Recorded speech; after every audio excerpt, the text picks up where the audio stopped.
सुख करता दुख हरता वार्ता विघ्नाची नुरवी पुरवी प्रेम कृपा जयाची। ओ बाबा आपने कमाल कर दिया, ओ बाबा आपने कमाल कर दिया, हमारा सारा जीवन आपने खुशहाल कर दिया।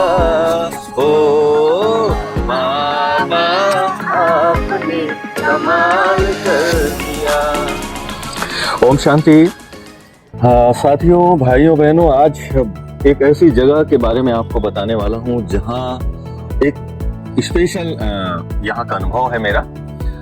वैसे तो हम दुनिया में बहुत सारे सेंटरों में गए हुए हैं, यूनिक है सभी सेंटर, लेकिन आज जिस स्थान के बारे में बता रहा हूँ, यहाँ की भौगोलिक वातावरण, स्पिरिचुअल वातावरण और यहाँ हमारी बहनों की जो सेवा की जो एक्टिविटीज है, और एक ऐसी खास बहन से आपको आज मिलाने वाला हूँ।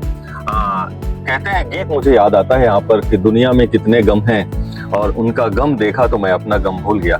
लेकिन इस गम, दुख और अशांति या जिस परिस्थिति में लोग परेशान हो जाते हैं, ऐसी परिस्थिति में भी हमारी एक बहन यहाँ पर है जो बहुत खुश रहती हैं। बहुत ऐसा लगता है जैसे कि वो फरिश्ता इस धरती पर उतरी हुई हैं। अभी हम उनके बारे में भी आपको बताएंगे, लेकिन सबसे पहले हम ये जो सेंटर है, सेंटर की हमारी बीना दीदी हैं जो हमारे दमयंती दीदी के नेतृत्व में इन सब हमारी बहनें विश्व सेवा में लगी हुई हैं। तो पहले ले चलते हैं आपको बीना दीदी के पास। दीदी, यहाँ के बारे में थोड़ा सा बताइए, सेंटर किस तरह के यहाँ विस्तार है, शुरुआत कैसे हुई? ओम शांति। गुलजार दादी ने अपने कर कमलों के द्वारा इस भवन का नाम लिखा, नव जीवन भवन। हमारा एक ब्रह्मा कुमारी का सेंटर है जहाँ से लास्ट 55 इयर्स से सेवाएं चल रही है। यह सेवा का ध्येय कहो, यह सेवा की जो शुरुआत है वो हमारी आदरणीय परम श्रद्धेय ब्रह्मा कुमारी राजयोगिनी दमयंती दीदी, जिन्होंने सर्वप्रथम साकार बाबा ने उसको गुजरात की सेवा के अंदर जानकी दादी के साथ भेजा था।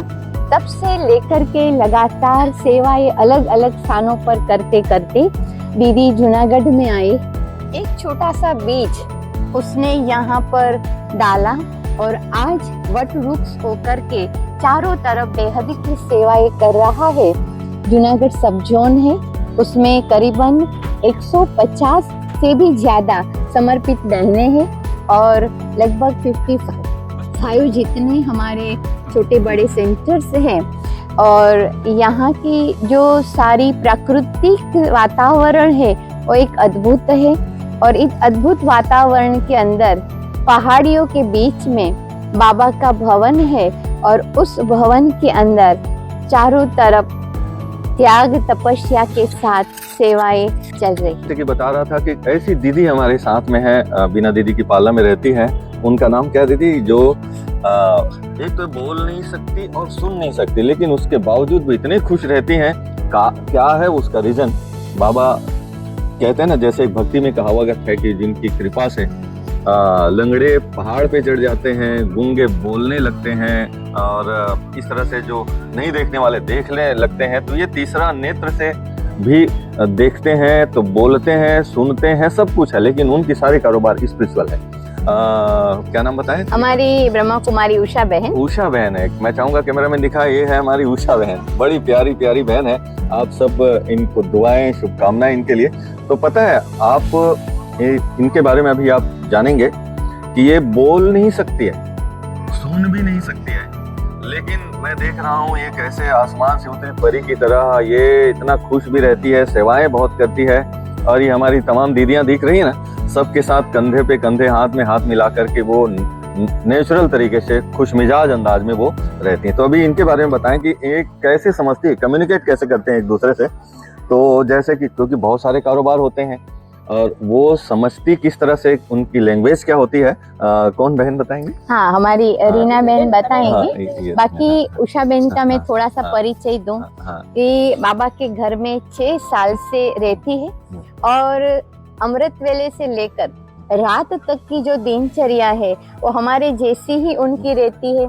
अमृत वेले 3-3:30 बजे उठ जाना, बाबा के साथ बहुत प्यार से वो योग करती है, याद करती है। मुरली भी बहुत प्यार से क्लास करती है, लेकिन कैसे करती है, क्योंकि वो सुन तो नहीं सकती है, लेकिन वो बैठती है हमारे साथ मुरली क्लास में और मोबाइल के द्वारा वो सारा मुरली उसमें पढ़ती है और लिखती है। बाकी की जो सेवा की दिनचर्या है वो साइनिंग भाषा उनकी होती है। तो अभी हम सभी बहनें उनकी साइनिंग भाषा को समझते हैं और हमारी साइनिंग वो समझती है। हर बहनें जो यहाँ पर दिखाई देती है, हर बहनों के लिए उसने कुछ न कुछ एक साइन रखी है। उस साइन के आधार से वो हम उनको बुलाते हैं, तो वो उनको बुला करके लेकर आ जाती है। और हमने देखा इस बहन के अंदर वो विशेषता है, त्याग, तपस्या और सेवा। यह तीनों का उनके अंदर जबरदस्त संगम है और उस संगम के आधार से वो सेवा भी इतनी हड्डी करती है, इतनी हड्डी करती है, जो हम कई बार उसको कहते हैं कि आपको साइनिंग से कहते हैं आपको थकान नहीं लगती है, तो एकदम मुस्कुराते हुए चेहरे से कहती है कि नहीं, बिल्कुल नहीं, मैं तो बाबा की सेवा में हूँ और सदा ही सेवा में रहूंगी। तो उसकी कुछ एक साइनिंग हमारी बहन बताएंगी कि किस साइनिंग से वो सभी बहनों को पहचानती है और बुलाती है। जब भी कोई बहनों को बुलाने के लिए कहेंगे तो बुलाएंगे, तो बीना दीदी को बुलाने के लिए बोलेंगे, बीना दीदी को बुलाने के लिए बोलेंगे तो इसको ऐसे करेंगे, तो इसका मतलब क्या होता है? हाँ, ऐसे बड़ी दीदी, हाँ बड़ी दीदी, तो वो बीना दीदी को ही बुला के लाएंगे, कहीं पर भी होंगे वो बुला के लाती है।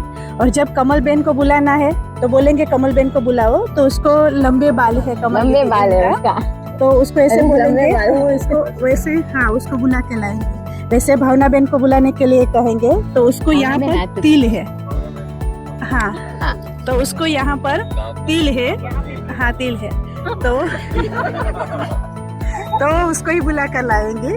और फिर हम रेखा बहन को बुलाने के लिए कहेंगे तो वो पतली है, तो इसको ऐसे करेंगे ना, तो उसको ऐसे ही उसको ही बुला कर लाएंगे।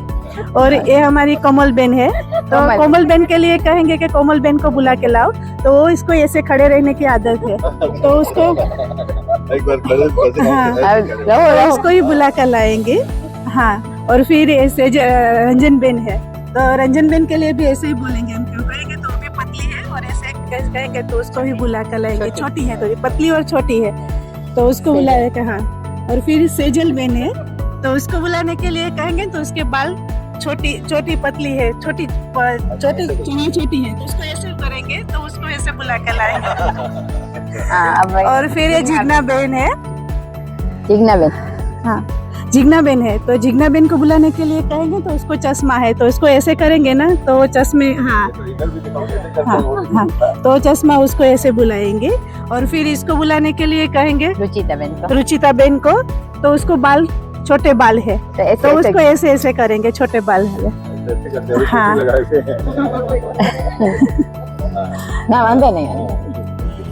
और फिर मेरे को बुलाने के लिए कहेंगे ना, तो मेरे यहाँ नीचे तिल है, तो मुझे बुलाएंगे ऐसे करके, तो उसे मुझे बुलाएंगे। अगर कोई भाई और लोगों को बुलाना है तो उसको ऐसे करेंगे, हाँ ऐसे करेंगे, तो उसको बुला के ले। कोई बड़ा भाई है, बड़े पेट वाला है, तो उसको ऐसे करके ऐसे बुलाएंगे, तो उसको ही बुला कर लेंगे। और जब माताओं को बुलाना है तो माताओं के लिए ऐसे करेंगे हम, हाँ तो माताओं को ही बुला कर लाएंगे। और बुजुर्ग कोई है और तो उसके लिए कहेंगे तो उसको ऐसे ऐसे करते हैं, तो ऐसे करेंगे तो उसका नाम देके ऐसे कहेंगे कि उसको बुला कर लाओ, तो उसको बुला कर लाएंगे। इस तो इस तरह से देखिए, वैसे और भी बहुत सारी बातें हैं जो साइनिंग लैंग्वेज में वो समझती है। तो देखिए, इस बात से क्या सीख मिल रही होगी आप सबको? निश्चित रूप से वैसे भी कहते हैं हमारे शरीर के सारे अंग को, अंग तो है, लेकिन भारत सरकार ने भी इस बात को सपोर्ट करने के लिए, प्रमोट करने के लिए दिव्यांग कहा गया है। तो हमारे सारे अंग दिव्य अंग है, और दिव्य अंग जब हो जाता है तो भाषाएं कोई रुकावटें नहीं लाती किसी प्रकार की, सब बातें हम एक नॉर्मल लाइफ भी जी सकते हैं, जिसका मिसाल हमारी बहन के जीवन से आप देख रहे हैं। इसलिए अगर कोई भी भाई बहन जो भी संसार में है, अगर किसी प्रकार के उसके अंग में कुछ कमियां ऐसा लगता है, तो दुखी होने की जरूरत नहीं है। कहते हैं खुश रहने के बहाने बहुत हैं और दुखी होने के भी बहाने बहुत हैं। जरूरत इस बात की है कि हम अपने दृष्टिकोण को किस दिशा में ले जाएं। तो इसके लिए ब्रह्मा कुमारी इस परिवार में ऐसे बहुत सारे सदस्य हैं जो एक एग्जाम्पल बन करके देश में, दुनिया में खुशनुमा जीवन जीने की कला सीख रहे हैं। जैसे कि हमारी बहन, क्या नाम बताएं?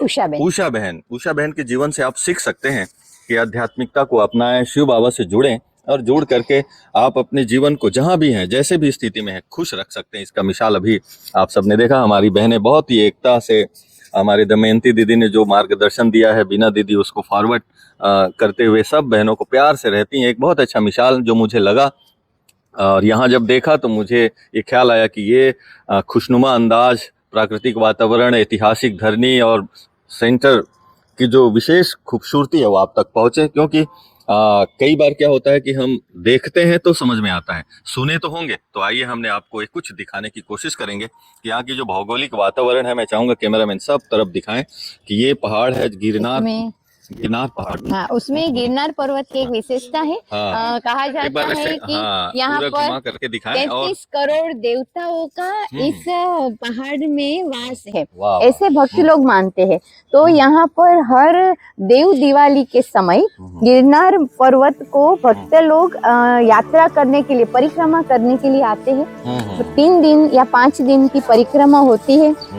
1000-2000 नहीं, लेकिन लाखों भगत लोग, 20-25 लाख यहाँ पर आते हैं, परिक्रमा करते हैं और समझते हैं कि हमारे सारे पाप परिक्रमा से धुल गए, भस्म हो गए। तो ये गिरनार पर्वत की एक विशेषता यह है।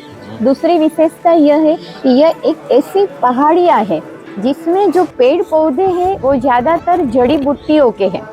तो वो जड़ी बूटियों के कारण और सिटी के सापेक्ष में यह जो जूनागढ़ है उसका वातावरण बिल्कुल अलग है और एकदम हेल्थ के हिसाब से भी और मानसिक स्वास्थ्य के हिसाब से भी यहाँ का वातावरण बहुत ही सुखदायक मैं देख रहा था सवेरे दीदी आज आया था, जैसे पहाड़ से हवाएं जो जड़ी बूटियों से टकराते हुए छन के यहाँ आ रहे हैं, तो सांस लेना भी यहाँ इतना अच्छा है। जी, जी। और वायुमंडल, वायु में भी बहुत शुद्ध ऑक्सीजन है।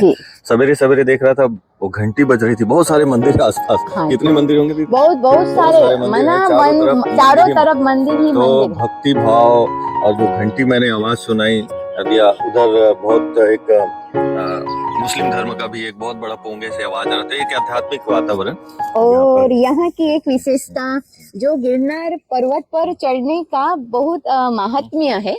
तो यहाँ पर अभी रोपवे बना है और ये रोपवे एकदम लेटेस्ट टेक्नोलॉजी से बना हुआ है और करीबन कहा जाता है एशिया का फर्स्ट नंबर का यह रोपवे है ऊंचाई तक ले जाने के लिए।